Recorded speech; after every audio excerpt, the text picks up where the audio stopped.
Good afternoon बच्चों, कैसे हैं आप? आशा करती हूँ सभी अच्छे होंगे। तो बच्चों, हमने अपने 10th क्लास की जो हिंदी विषय की क्षितिज की जो हमारी पुस्तक है, पाठ्य पुस्तक, उसका हमने पहला पाठ सूरदास के जो पद थे वो सभी हमने उनके सरलाट कर लिए थे, उनके भावों को समझ लिया था। आज हम करेंगे उसके सूरदास जी के पाठ के प्रश्न उत्तर, जिससे कि आप अपनी जो नोटबुक आपकी कॉपी है विषय की, उसमें आप लिख सकें। ठीक है, तो आप सब इसके लिए तैयार हैं? मैं पहले आपको समझा देती हूँ वीडियो के माध्यम से, फिर आपको मैं फ़ोटो भेज दूँगी जिससे आप अपना गृह कार्य कर लीजिएगा। ठीक है, तो शुरू करें।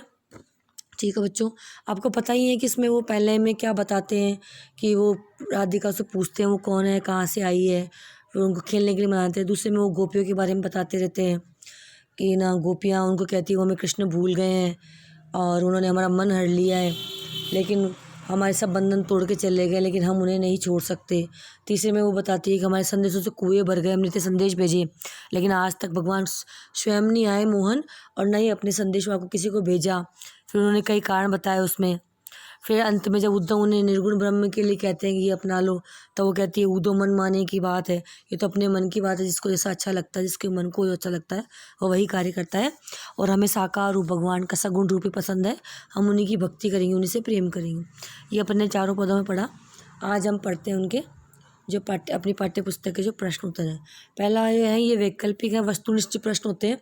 उसमें पहला है दूत मिलो एक भोर से आशय है, तो क्या आशय होगा इससे? देखो नीचे गए में आंसर नीचे लिख रहा है गए, यानी उद्धव से। यहाँ आशय है उद्धव से, भौरे से नहीं है। यहाँ उद्धव आए समझाने से। नागर नवल किशोर विशेषण किसके लिए आया है? यह आया है कृष्ण के लिए। कृष्ण को नागर यानी चतुर, यानी नवल यानी बहुत जवान सुंदर, किशोर का अर्थ भी होता है यानी सुंदर किशोर बताया गया है। ठीक है, चलिए ये तो आपके समझ में आ गया पहला। दूसरा, तीसरा, चौथा देखिए। कृष्ण गौरी संबोधन किसके लिए कर रहे हैं? ये अति लघुत्तरात्मक प्रश्न आपके, तो इसमें उत्तर जाएगा कृष्ण गौरी संबोधन राधा के लिए कर रहे हैं। चौथा है सारे बंधन तोड़कर कौन चला गया? भाई कौन चला गया? सारे बंधन तोड़कर श्री कृष्ण मथुरा चले गए, जब गोपियाँ उद्धव को कहती हैं। फिर पांचवा प्रश्न है गोपियों को भ्रमर के रूप में कौन सा दूत मिला? तो आएगा आपके गोपियों को भ्रमर के रूप में उद्धव मिले, जो श्री कृष्ण के दूत या संदेश वाक्य के रूप में आए थे। ठीक है ना, यही था पांचवा कि गोपियों को भ्रमर के रूप में उद्धव मिले, जो कि श्री कृष्ण के दूत या संदेश वाक्य के रूप में आए थे। छठा देखिए, श्याम ने किसको सिखाकर वश में कर लिया? तो श्याम ने गोपियों का संदेश लेकर जाने वाले पथिकों को सिखाकर अपने वश में कर लिया। कहती है ना वो कि जिते पथिक पठे मधुबन को बहुर न शोध करे, के बे श्याम सिखाई प्रबोधे के बहु बीच मरे। कि उन्हें जितने भी पति जो जा रहे थे, जिसके सामने संदेश भेजे, आज तक फिर से उनकी कोई खोज नहीं, उनकी शोध नहीं हुई। क्या तो उन्होंने श्याम भगवान कृष्ण ने उनको अपने वश में कर लिया है, या फिर कहीं बीच में ही रास्ता भटक करके मर गए। तो ये उसका उत्तर है कि श्याम ने गोपियों का संदेश लेकर जाने वाले पथिकों को सिखाकर अपने वश में कर लिया है। सातवां देखिए, जो कि आपके लघुत्तरात्मक का आ गया। कृष्ण ने भोली राधा को बातों में कैसे उलझा लिया? कृष्ण ने कैसे उलझाया भोली राधिका को? राधा कृष्ण को पहली बार ब्रज की गली में मिली, उन्होंने पहले से उसका परिचय पूछा, फिर कहा तुम्हें ब्रज की गली में कभी नहीं देखा। राधा ने उपेक्षा करते उत्तर दिया कि उसे ब्रज में आने की क्या आवश्यकता है, वह तो अपने द्वार पर ही खेला करती है। राधा ने कहा कि सुना है नंद का पुत्र दही और मक्खन चुराता रहता है। तब श्री कृष्ण ने मीठे स्वर में कहा कि वह उसका क्या चुरा लेंगे, और उसके साथ मिलकर खेलने चलने को राजी कर लिया। इस प्रकार उन्होंने भोले राधा को बातों में उलझाकर उनके मन को जीत लिया। ठीक है, चलिए आठवां क्या कह रहा है?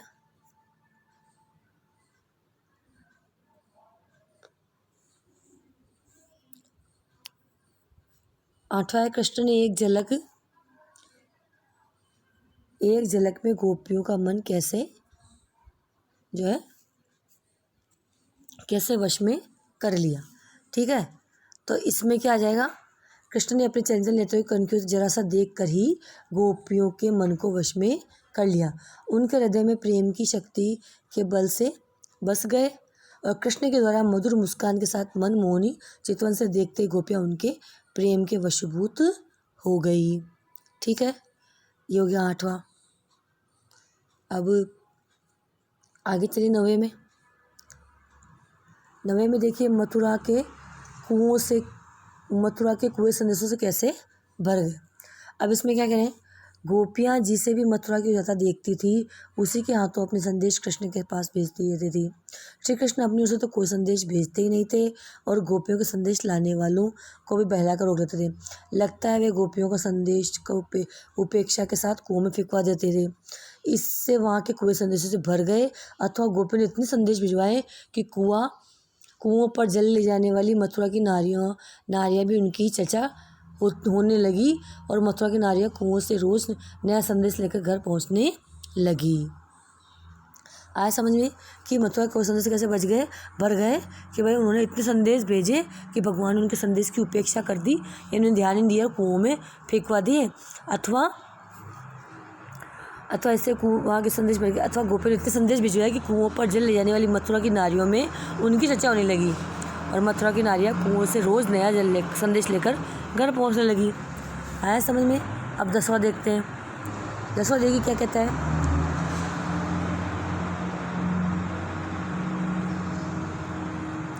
तजी अंगार अगाध से क्या तात्पर्य है। तजी अंगार अगाध आया था ना उस पे चौथे वाले में, ऊदो मनमाने की बात, दाह कछुआरा छाड़ी अमृतफल, विष कीड़ा विष खात जो चकोर को दे कपूर को, तजी अंगार अगाध। इसका है कि जिससे जिसका मन लगा होता है उसे वही सुहाता है। चकोर पक्षी के बारे में कहा जाता है कि वह या तो चंद्रमा की किरणों को चुगता है या फिर अंगारों की चिंगारियों से पेट भरता है। उसे कोई सुगंधित और शीतल कपूर देता है तो उसे त्याग कर अंगारे से अपनी भूख शांत करता है। इसी प्रकार गोपियों का कहना है कि उनका मन श्री कृष्ण के प्रेम के बंधन में बंधा है, वे उन्हें त्याग कर योग नहीं अपना सकती। कृष्ण जैसे भी उनके वही प्रिय लगते हैं। आया समझ में। यानी कि जिससे जिसका मन लगा होता है वही सुहाता है। चकोर पक्षी का कहता है कि वह या तो चंद्रमा की किरणों को चुगता है या फिर अंगारों की चिंगारियों से पेट भरता है। उसे कोई सुगंधित शीतल कपूर देता है तो उसे त्याग कर अंगारों से अपनी भूख शांत करता है। ये मैंने आपको जब हिंदी की थी इसकी भावार्थ के तब बताया था।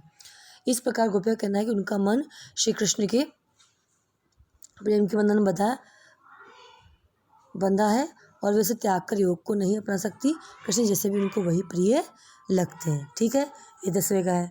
अब 11वें का, जो कि आपके 11 और 12 जो हैं आपके निबंधात्मक है, थोड़े बड़े हैं तो आपको इनको देख लेना है।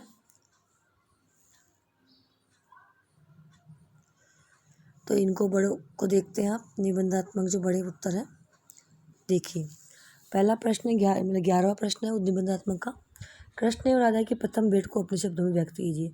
कोई पहली बार जब भगवान कृष्ण और राधा कैसे मिले थे, वो आपके पहले पद में ही उसकी हिंदी लिखनी एक तरह से, लेकिन थोड़ा अच्छे से अपनी भाषा में उस हिसाब से। श्री कृष्ण एक दिन सखाओं और मित्रों के साथ खेलने के लिए ब्रज की गली में निकले। उन्होंने वहाँ एक अपरिचित सुंदर किशोरी को आते देखा। उनके मन में उससे परिचय करने की इच्छा जागी। उन्होंने उससे पूछा, हे सुंदरी, तुम कौन हो, तुम कहाँ रहती हो, तुम्हारे माता पिता कौन है, इससे पहले तुमने कभी ब्रज की गली में नहीं देखा। उनके प्रश्नों को सुनकर राधा बोली कि उसे ब्रज में आने की क्या आवश्यकता है, वह अपने द्वार पर ही खेलती रहती है। उसने सुना है कि वो कोई नंद का बेटा है, घरों में मक्खन और दही चोरी करता फिरता है। ये सुनकर कृष्ण तनिक झेप गए, किंतु मधुर स्वर में बोले, चलो ठीक है, हम चोर ही सही, परंतु तुम्हारा क्या चुरा लेंगे, आओ साथ मिलकर खेलने चलते हैं। इस प्रकार चतुर श्री कृष्ण ने भोली राधा को अपनी मीठी बातों में फंसा लिया और राधा को खेलने के लिए राजी कर लिया। ठीक है, इस प्रकार से ये इसका अपने शब्दों में लिखना है वो सारी बात, पहले पद की जो हिंदी है। ठीक है ना, तो ये हो गया कि 11वां। अब 12वां जो अंतिम प्रश्न है वो 13वां है। वो पंक्तियों के प्रसंग व्याख्या करनी है। वो व्याख्या आपको फिलहाल मैं अभी नहीं करवा रही हूँ। ठीक है, तो 12वां प्रश्न देखिए। गोपिया कृष्ण को चोर को सिद्ध कर रही है, विस्तार पूर्वक लिखिए। वो कहती है ना, हमारा मन हर के ले गए, यानी चुरा करके ले गए, उसी संदर्भ में ये प्रश्न है। जो किसी की कोई वस्तु चुराता है वह चोर कहलाता है। कृष्ण ने भी अपनी तिरछी दृष्टि से गोपियों के मन हर लिए। उन्होंने कृष्ण को अपने हृदय से प्रेम के जोर से बंदी बना रखा था, परंतु वो अपने सारे बंधन तोड़कर चले गए। गोपियों के मन भी उनके साथ चोरी करके ले गए। इसी कारण गोपियाँ कृष्ण को चोर सिद्ध करना चाहती है। कृष्ण ने एक चोर जैसा ही आचरण किया है। प्रेम की आड़ लेकर उन्होंने गोपियों के साथ धोखा किया है। उनका सभी कुछ लूटकर मथुरा में जा बसे। गोपियों को अपराधी होने के कारण उनका मथुरा के ब्रज में आने का साहस नहीं हो रहा है। अपना दूध बेचकर वह गोपियों को बहका रहे हैं। बचपन में मक्खन और दूध दही की चोरी करते थे, अब प्रेम के जाल में फंसाकर भोली गोपियों के मन की चोरी करने लगे हैं। ये इस प्रकार से इसका उत्तर हो जाएगा। ठीक है, तो आया समझ में। आशा करती हूँ आपको 12 के 12 प्रश्न अच्छे से समझ में आ गए होंगे। एक बार आप फिर से इनको शुरू से देख लीजिए।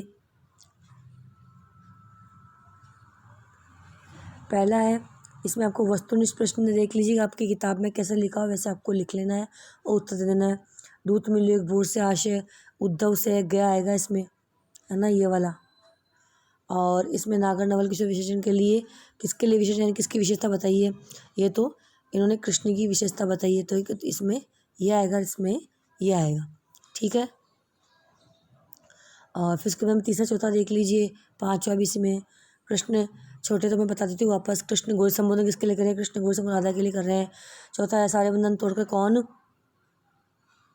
कृष्ण गौरी संबंध किसके लिए कर रहे हैं, कृष्ण गौरी संबंध राधा के लिए करते हैं।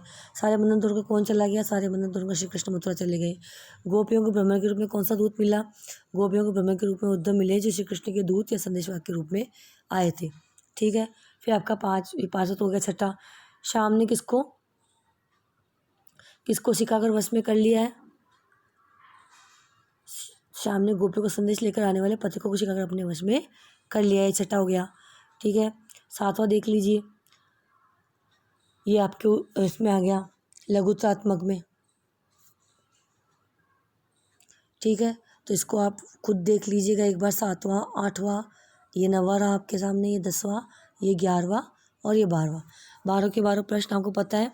1 और 2 तो आपके वस्तुनिष्ठ प्रश्न है, और 3 से लेकर 6 तक के ये आपके अति लघुत्रात्मक प्रश्न हो जाएंगे, और 7 8 9 और ये यहाँ तक 10 आपके जाएंगे लघुत्रात्मक के, और निबंधात्मक के आपके 11 और 12 प्रश्न हैं। ठीक है बच्चों, आशा करती हूँ सारा जो आप आज का वीडियो आपके समझ में आ गया होगा।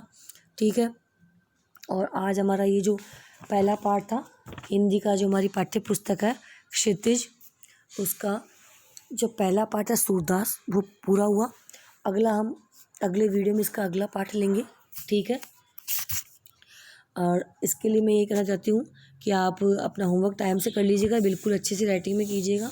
हेडलाइन या प्रश्न आप जो हैं वो काले पेन से कर सकते हैं, उत्तर आप नीले पेन से कर सकते हैं। एकदम कॉपी में सफाई से करें, कॉपी रोज़ काम में आती है आपके, इधर उधर आप रख देते होंगे घर में, कहीं लापरवाही से न रखें, तो इसलिए कॉपी पे अच्छा कवर चढ़ा लें, और कॉपी में बिल्कुल सुंदर राइटिंग में बिना मात्रा गलती किए अपना होमवर्क टाइम टू टाइम, जिस जिस सब्जेक्ट में आपको वीडियो मिलते रहे उस सब्जेक्ट के लिए, सभी के लिए कह रही हूँ, उनमें आप टाइम से अपना होमवर्क करते रहें। ठीक है, धन्यवाद बच्चों।